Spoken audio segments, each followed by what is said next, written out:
G'day guys, welcome to another video of Marion PT. Today we're going to focus on the deadlift.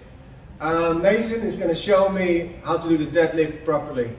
The deadlift is a really important exercise basically because it uses the core in the best way possible. So when people come to us, they want to improve their core strength because maybe like their back is sore, or when they're trying to lift their grandkids or kids, they feel it in the back. When they work in the garden, they start feeling it in the back.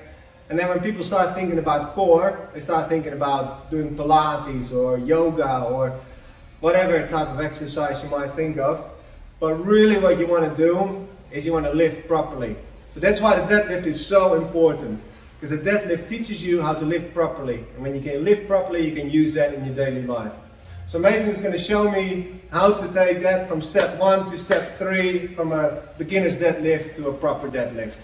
So here we go. G'day guys, so to start off, to get our form down, we're going to focus on just using the light ball. What we're going to do, we're going to keep our feet quite close together, maybe about shoulder width, toes face slightly outwards, keep our chest up and our back straight, really tighten up our core, focus on hinging at the hips as we bend our knees. Perfect work, and then coming straight back up. Perfect. As you come up, you want to focus on squeezing your hamstrings and your glutes. So you're getting a tight squeeze as you thrust your hips forwards. Perfect. Alright. Now that we've focused on our form from the ball, we can move up one step to the back. Taking what we learned from the ball, we're going to keep our core nice and tight, chest up, back straight. Focus on the same movement, hinge at the hips, but now we're bending our knees a slight bit more. This will allow us to pick the bag right up off the ground, getting that full range of motion.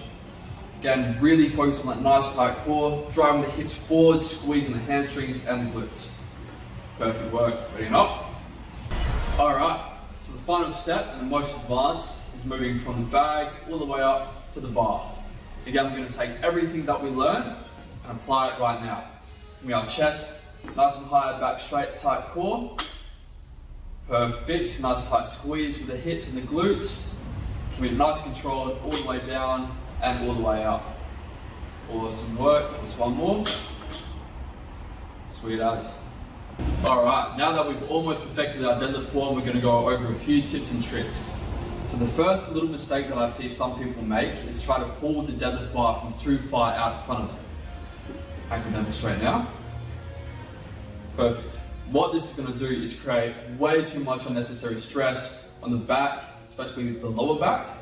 What we want to do is pull the bar nice and close towards our shins to have our center of gravity more directly over us. Just like that. Perfect. Another small mistake I see a lot of people make is splitting the deadlift into two different movements.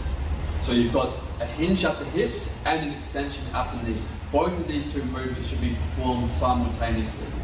What some people might do is extend at the knees well before they hinge at the hips. What this is going to do is create a lot of unnecessary stress on the lower back and a lot on the hamstrings as well. Ultimately, like I said, you want them both at the exact same time, just like this. Perfect.